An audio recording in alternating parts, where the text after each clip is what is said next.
नमस्कार, मैं सतवत अब्बास, न्यूज 111 देख रहे हैं आप। जदयू के प्रवक्ता नीरज कुमार ने अमित शाह के बिहार दौरे को लेकर हमला बोला है। उन्होंने कहा कि 2014 में पूर्णिया में भाजपा चारों खाने चित हो गई थी।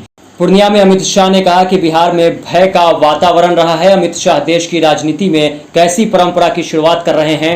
नीरज कुमार ने कहा कि अमित शाह जबरन ताली बजवा रहे थे। हमारी पार्टी और हमारे नेता ने बार बार यह स्पष्ट किया है कि हम प्रधानमंत्री पद के उम्मीदवार नहीं हैं, हम विपक्षी एकता को एक करने के पक्षधर हैं। आप खुद ही सुन लीजिए नीरज कुमार ने क्या कुछ कहा है। देश के गृह मंत्री माननीय अमित शाह जी का पूर्णिया में रैली, उस पूर्णिया की धरती जहां 2014 के चुनाव में वो तो हमारी राजनीति में औकात बताने के लिए अहंकार उनमें भरा हुआ था। 2014 में पूर्णिया में चारों खाने चित हुए। हम लोग कॉलेज के दिन में जब पढ़ते थे तो एक गाना बहुत मशहूर था और उसका शुरुआत यही से होता था, जमूरा था उस्ताद तो दिखा अपना कमाल। क्या हालात था कल पूर्णिया की सभा का। माननीय अमित शाह जी 30 मिनट 58 सेकेंड बोले। अनुप्रिया ने बताया कि अपनी उपलब्धि की चर्चा तो उनके लिए बेमानी था। वो राजद के राष्ट्रीय अध्यक्ष जी का नाम ले रहे हैं 21 बार, नीतीश जी का 20 बार, लालू जी नीतीश जी का 7 बार, और बिहार में भय का वातावरण है इसकी चर्चा 5 बार किया। ताली बजाओ 3 बार, जोर से बोलो 10 बार। माननीय अमित शाह जी, देश की राजनीति में ये कैसी परंपरा है आप शुरुआत कर रहे हैं। अब कौन है जमूरा, कौन है उस्ताद वो जाने, लेकिन भारतीय जनता पार्टी की नई कार्यशैली यह है कि ताली बजाओ, जोर से बोलो।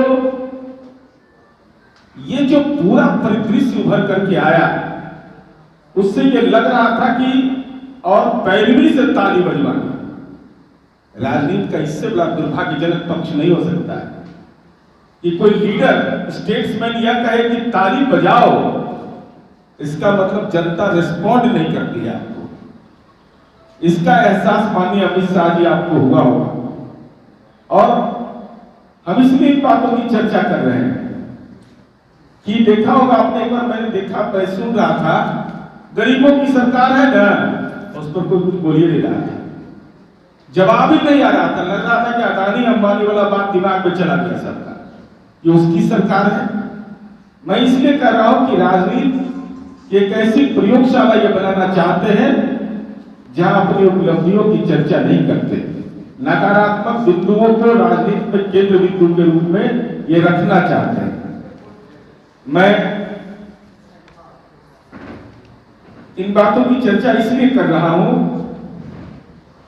हमारे नेता आदरणीय नीतीश कुमार जी और हमारी पार्टी ने बार बार स्पष्ट किया है कि हम प्रधानमंत्री पद के उम्मीदवार नहीं हैं, हम विपक्षी एकता को किए जाने के पक्षधर हैं।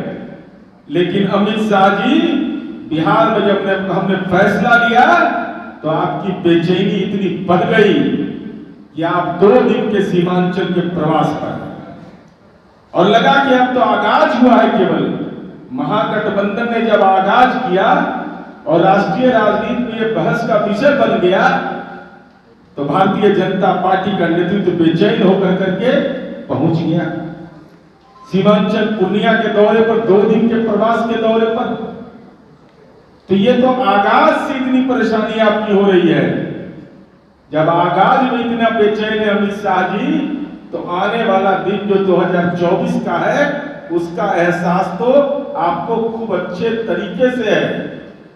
इसलिए मैं यह कहना चाहता हूं, माननीय अमित शाह जी ने जो अपनी बातों को रखा, उन्होंने क्या कह दिया, उन्होंने कहा, पहले हम लोगों ने पहले से कहा था कि बिहार में सद्भाव बिगाड़ने के लिए आ रहे हैं।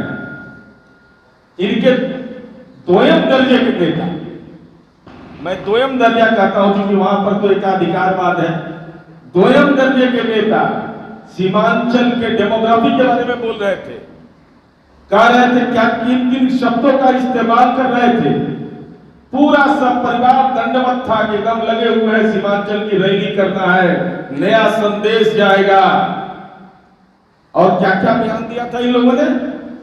लेकिन बिहार की जनता का जन दबाव कि अमित शाह जी की जुबान नहीं खुली, क्योंकि जैसे ही वो ही सवाल करते धार्मिक ध्रुवीकरण का, उनको आईना हम दिखाते, आईना। हम लोग तैयार थे कि पूरे डेमोग्राफी पर उनको ऐसा जवाब देंगे तो उनको इस बात का अंदेशा था कि ध्रुवीकरण की राजनीति की अगर चर्चा करेंगे तो बिहार की जनता भी उसको मंजूर नहीं करेगी, सीमांचल की जनता भी, तो पैक हो गए, चर्चा ही नहीं किया। जबकि इनके नेता लगातार प्रवचन कर रहे थे। रैली के पहले का बयान आप तमाम लोगों के पास होगा, उनके केंद्रीय मंत्री हो, उनके प्रदेश अध्यक्ष हो, सब लोग अपना स्कोर सेट कर रहे थे कि नहीं है इसी सवाल पर रैली है। लेकिन रैली में अमित शाह जी को हिम्मत नहीं हुआ कि सीमांचल में सामाजिक उन्माद की भाषा, सांप्रदायिक उन्माद की भाषा बोलते। इसलिए अब बताया अनुप्रिया ने, कम से कम यादाश्त तो ठीक रखिए ना अमित शाह जी, बेचैनी में बहुत रहते हैं, बेचैन मत होइए बहुत। कौन आप लोग, और तो या उनके कारिंदे अगर इस प्रेस कॉन्फ्रेंस को सुन रहे होंगे तो दिमाग खोलकर, लैपटॉप लेकर और साथ ही साथ अगर मोबाइल में रिकॉर्ड हो रहा है तो रिकॉर्ड कर लीजिएगा अमित शाह जी, क्योंकि अभी बिहार में ही है। दिमाग भी खोल कर रखिएगा, मोबाइल को भी एकदम अपडेट रखिए, लैपटॉप को रखिए, जिस आईपैड में जहां मर्जी हो उन तथ्यों को जो हम बोल रहे हैं उसको अपने सूचीबद्ध कीजिए।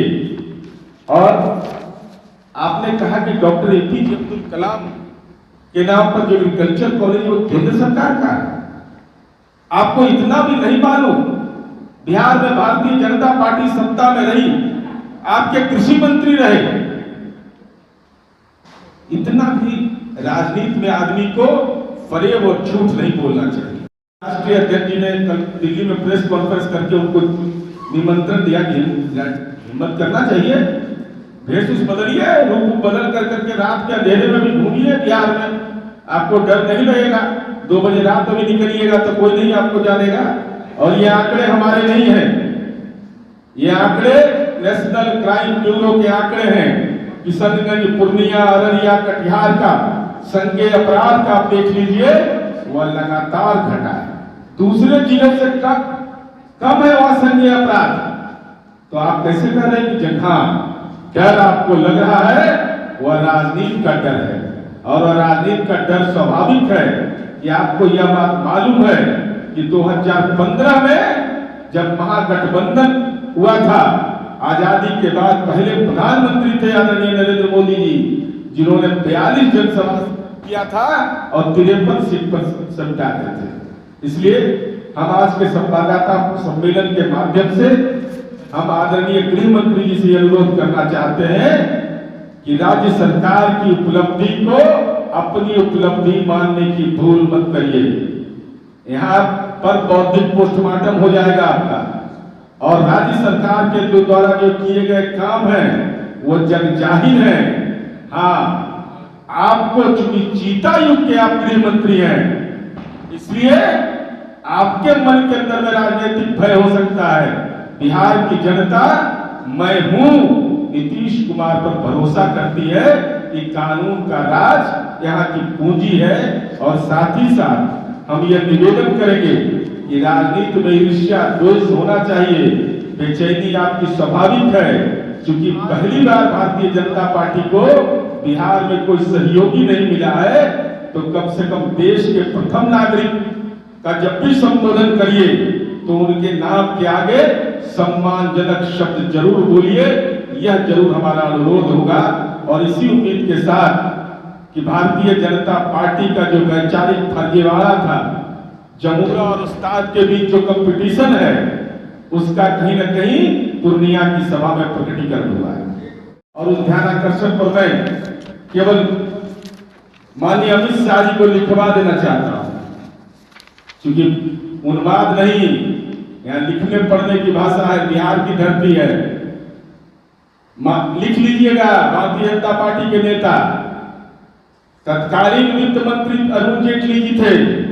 वित्त मंत्री भारत सरकार के अर्ध सरकारी पत्रांक 41 PF-12014 18/9/2015 को दिए गए उत्तर में भारत यह स्वीकार किया गया कि पूर्व में घोषित अनेक परियोजनाएं इस पैकेज में शामिल हैं। 1,25,000 करोड़ की राशि में 1,08,668 करोड़ पहले से प्रस्तावित है। यह पहले से प्रस्तावित था और वर्तमान में चल रही योजनाओं की इतना देय है, ये हम नहीं कर रहे हैं। और भारत सरकार के व्यय सचिव 20 अगस्त 2015 को बिहार के मुख्य सचिव को पत्र लिखकर अवगत कराया था। हम यह कहना चाहते हैं, 28 अगस्त 2015 को माननीय अरुण जेटली जी का पत्र, 18 सितंबर 2015 का पत्र पढ़ लीजिए, आपको पता चल जाएगा कि वो पैकेज क्या है। तो पैकेज राज्य की, उस समय हम लोगों ने कहा था कि रीपैकेजिंग है, आज भी उस बात पर कायम है। जो पहले की योजनाएं चल रही थी उसी में आपने राशि आवंटित किया 1,08,668 करोड़, तो आपने कितना दिया इस बिहार को, यह आपको स्पष्ट करना चाहिए। और माननीय अमित शाह जी ने, आपको याद नहीं था कि आप ऊर्जा के क्षेत्र में बोल रहे थे, बिजली के क्षेत्र में समस्तीपुर में नरेंद्र मोदी जी फंस गए थे 2015 के चुनाव में।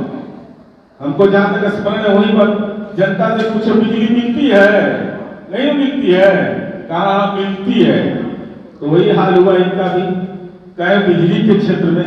आपको याद नहीं है कि जिस समय आप सत्ता में आए उसके पहले 93% घरों तक हम लोगों ने विद्युतीकरण का कार्य कर लिए थे।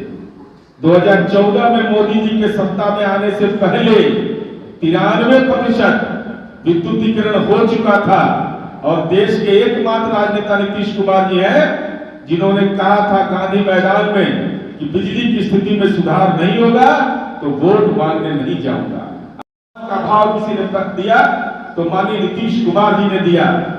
उनके चरणों में शीश झुका करके डॉक्टर APJ अब्दुल कलाम महाविद्यालय हमने बनाया। 674 करोड़ का पूरा राज्य सरकार का पैसा है, लेना न देना छुच्छे फूले ना बना है, एक पैसा दिए नहीं। कह रहे हैं कि डॉक्टर APJ अब्दुल कलाम कृषि महाविद्यालय हमने बनाया। अरे वहां तो पढ़ाई शुरू हो गई, फिशरीज की पढ़ाई शुरू हो गई, पशु विज्ञान के लिए कैबिनेट से स्वीकृति मिल गई। और बिहार एक ऐसा राज्य है जहां एग्रीकल्चर पढ़ने के लिए बच्चों को हम स्टाइपेंड भी देते हैं, ये देश में कहीं नहीं है। ये बिहार एकमात्र राज्य है जहां एग्रीकल्चर में जो बच्चे पढ़ते हैं उनको सरकार स्टाइपेंड भी देती है। तो इनको ये भी नहीं मालूम था कि डॉक्टर APJ अब्दुल कलाम महाविद्यालय किस सरकार ने बनाया। इनको लगा था बना ही तो कोई राजनीति का चट्टू खाना वाला क्या बहुत रहता है, कोई कह दिया होगा। कैसा ब्यूरोक्रेसी इनके पास है भाई, कैसा सिस्टम है कि आपको यह भी नहीं मालूम। बिहार आ रहे हैं, सीमांचल आ रहे हैं, आपको यह भी नहीं मालूम। जैसे अभी बोल दिया हवाई अड्डा पर ताली बजाओ, क्या क्या ही लोग किया है। और साथ ही साथ आपने यह कहा कि धोखा दिया गया है। कौन है वो षड्यंत्रकारी? क्या भारतीय जनता पार्टी को यह नहीं मालूम कि देश के अंदर में राष्ट्रीय जनतांत्रिक गठबंधन के घटक दल लगातार घटते जा रहे हैं? चाहे वह अकाली दल हो, शिवसेना हो, विभिन्न दल है। तो आपसे लोग अलग हो रहे हैं, तो आप कह रहे हैं कि हमारे साथ छलावा हुआ। और 2017 में किसके साथ छलावा किया था आपने? त्याग, तपस्या, बलिदान की पार्टी का दावा कर रहे थे, तो 2017 में बिहार में सरकार में कैसे शामिल हुए थे? उस समय राजनीति में लज्जा नहीं लगा था। उस समय अमित शाह जी आपको जनादेश समझ में नहीं आया था। उस समय तो जनादेश आपके पक्ष में नहीं था, तो क्यों सरकार में आप आए थे? यह सवाल है। और हम तो सार्वजनिक रूप से इस बात को कह रहे हैं भाई कि देश के अंदर जो अधिनायकवादी ताकतें हैं, चाहे वो राष्ट्रीय जनता दल का नेतृत्व हो या हमारा नेतृत्व हो, हम लोगों ने यह महसूस किया, जैसे 74 के आंदोलन में यह हुआ था कि लोगों ने महसूस किया कि नहीं, तत्कालीन सरकार के खिलाफ एक व्यापक गोलबंदी होनी चाहिए। तो भारतीय जनता पार्टी के नेता अमित शाह जी, आप तो आडवाणी जी, वाजपेयी जी, मुरली मनोहर जोशी की युग के नहीं है। यह बताइए आप कि भारतीय जनता पार्टी का जनसंघ स्वरूप था, आपने जनता पार्टी में विलय क्यों किया था? नीति और सिद्धांत के आधार पर अगर समझौता नहीं करने की बात करते हैं तो कैसे हुआ था विलय? आपका तो एकात्म मानवतावाद था, जनसंघ का एकात्म मानवतावाद था, तो जनता पार्टी में विलय कैसे हुआ? समाजवादियों के साथ आपने कैसे अपने दल का विलय किया था, यह बताइए लोगों को। इतिहास के पन्ने कभी मिटते नहीं है। इसलिए माननीय अमित शाह जी, हम आपसे ही जानना चाहते हैं, आप तो हिंदुत्व की बात करने वाली पार्टी है, तो आप देश के अंदर जातिगत जनगणना के खिलाफ हैं, लेकिन सत्ता प्रेम के लिए आपने जाति गणना पर मन नहीं रहने के बावजूद हाथ क्यों उठाए? आपके दल की तो नीति है, अगर दल की नीति करनी तो देश के अंदर जातिगत जनगणना पर आप देश के अंदर करवाते, लेकिन आप क्यों इस सवाल पर खामोश हो गए? दूसरा सवाल मेरा है कि आपके नेता को बोलते हैं कि फला समुदाय की आबादी बढ़ गई, जनसंख्या नियंत्रण कानून बनना चाहिए। जब तर्क से, जब बुनियादी सवालों पर तक भटकाना रहता है, इन सवालों को बोलते हैं। और मैंने पहले दिन प्रेस कॉन्फ्रेंस में बताया कि जनसंख्या नियंत्रण में जो बिहार का मॉडल है, रोल मॉडल है, उसके बाद बैक हो जाते हैं। कभी कहते हैं कि फला धर्म के चलते ये बढ़ रहा है, और हम लोग राष्ट्रीय जनता दल या जनता दलियों तो एक ही विचारधारा के लोग हैं ना, तो हमारी एकजुटता से इतनी परेशानी आपकी हो गई, और हमने अगर राजनीतिक विचारधारा समझौता किया, लेकिन आपने अपने मुद्दों से समझौता कर दिया। सत्ता के लिए अपने मुद्दों से समझौता किया है, चाहे वह जातिगत जनगणना का सवाल हो या जनसंख्या नियंत्रण कानून का सवाल हो। ऐसे सवालों पर आप सत्ता में रहने के लिए अपनी बुनियादी नीतियों से समझौता करते हैं, और हम यह कहना चाहते हैं कि इन सवालों पर आपको स्पष्ट रूप से यह बताना चाहिए। और आप यह कहते हैं कि हमने बिहार में पैकेज दिया। मैं आंकड़ा बता रहा हूं, कलम कागज लेकर के लिख लें, कंप्यूटर पर, लैपटॉप पर लिखे भारतीय जनता पार्टी के नेता, और दिनांक 16/3/2017 विधान परिषद में माननीय सुशील मोदी जी की उपस्थिति में विपक्ष के नेता थे, योजना विकास मंत्री उस समय माननीय ललन सिंह जी थे, उन्होंने सदन के अंदर उत्तर दिया। न्यूज़ 111 के वीडियोस को देखने के लिए चैनल को सब्सक्राइब करें और बेल आइकन का बटन दबाएं।